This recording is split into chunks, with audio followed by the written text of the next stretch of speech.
नमस्कार बंधुगण আমি अनिल कुमार महतो आज समस्त शिशुर मा बाबा के नमस्कार জানাই। তৎস 20 বছর ধরে আমি যা পেয়েছি আপনাদের সাথে যোগাযোগ করতে করতে সেই এই ভিডিওর মাধ্যমে জানাতে চেয়েছি সমস্ত আগামী শিশু মা বাবার হওয়ার স্বপ্ন নেওয়ার লোকগুলোকে। বন্ধুগণ, সবচেয়ে বড় সম্পদ হলো প্রতিটি মা বাবার তার সন্তান সন্ততি এবং প্রতিটি সন্তান সন্ততি শিক্ষা দীক্ষা উন্নতি সমস্ত নির্ভর করে তার পিতা মাতার উপরে এবং প্রতিটি পিতা মাতা তার স্বপ্ন অপূর্ণ স্বপ্নটাকে পূরণ করার চেষ্টা করেন তার মামা তার ছেলে পুলের হাত দিয়ে, তার সন্তান সন্ততির হাত দিয়ে।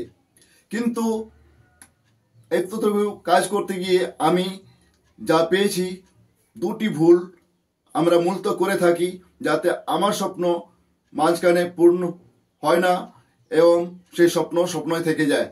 তো বন্ধুগণ, আজকের দিনে আমি আপনাদেরকে এই ব্যাপারটা জানাতে চেয়েছি যে ভুলটা লোকগুলো করেছেন সেটা আপনি না করলেন আপনার সন্তান সন্ততির উপরে যে আপনি স্বপ্ন দেখেছেন সেটাকে পূরণ করতে পারবেন। তো পূরণ করার জন্য আমরা ম্যাক্সিমাম যদি জানুয়ারি ফেব্রুয়ারি মাসে কোনো অভিভাবকদেরকে শিশু বিমার ক্ষেত্রে শিশু শিক্ষা বিমার জন্য বলতে যায় কোনো অভিভাবকর্তারা, তখন বলেন এখন আমরা করব না, এখন শিশুর জন্য বইপত্র কেনার আছে, স্কুলে অ্যাডমিশন করানোর আছে, এখন অনেক খরচা আছে, ভালো স্কুলে দিচ্ছি। কিন্তু একটু চিন্তা করুন, যদি শিশু ছোট আছে আমার সন্তান সন্ততি তাহলে অত খরচা হয়, তাহলে আগামী 18 বছরের পর তার জন্য পড়াশোনার জন্য খরচাটা কখন লাগবে? তখনও তো আমার জানুয়ারি ফেব্রুয়ারি মার্চেই লাগবে। তাহলে তখন আপনি টাকা যদি আপনি ওই জানুয়ারি ফেব্রুয়ারি মার্চ এড়িয়ে গিয়ে জুন জুলাইতে করলেন তাহলে আপনাকে যখন প্রয়োজন টাকা তখন কি আপনি পেতে পারবেন? না পেতে পারলে তাহলে আমাকে কি করতে হবে?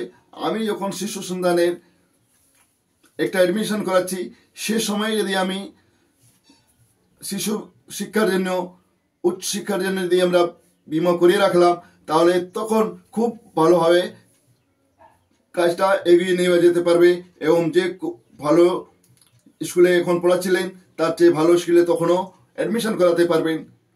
তার সাথে সাথে আমরা দ্বিতীয় ভুল যেটা করি সেটা আজকাল করতে করতে আমরা 7-8 বছরে যখন সন্তান হয়ে যায় তারপরে আমরা ভাবি এখন করব। তো এই করতে করতে যখন টাইমটা বেরিয়ে গেল তখন আমাদেরকে বেশি টাকা দিয়ে আর কম লাভ নেওয়ার প্ল্যানগুলো করতে হয়।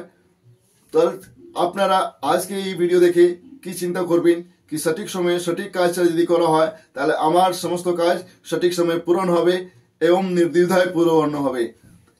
তো আজকে আপনাদেরকে এই দুটি ভুলটাকে পরিমার্জন করার জন্য অনুরোধ করব, যার কাছে এই ভিডিওটা পৌঁছাচ্ছে তিনি যদি ব্যাচেলার থাকেন আমি তাদেরকে রিকোয়েস্ট করব এই ভিডিওটাকে তাদের কাছে ফরওয়ার্ড করে দেবেন যিনি শিশু সন্তানের মাতা পিতা হয়েছেন। এই বলে আমি আমার আজকের কথাটি শেষ করছি। আশা করছি আমার অনেক লোক এই ভিডিও দেখে লাভান্বিত হবেন। ধন্যবাদ।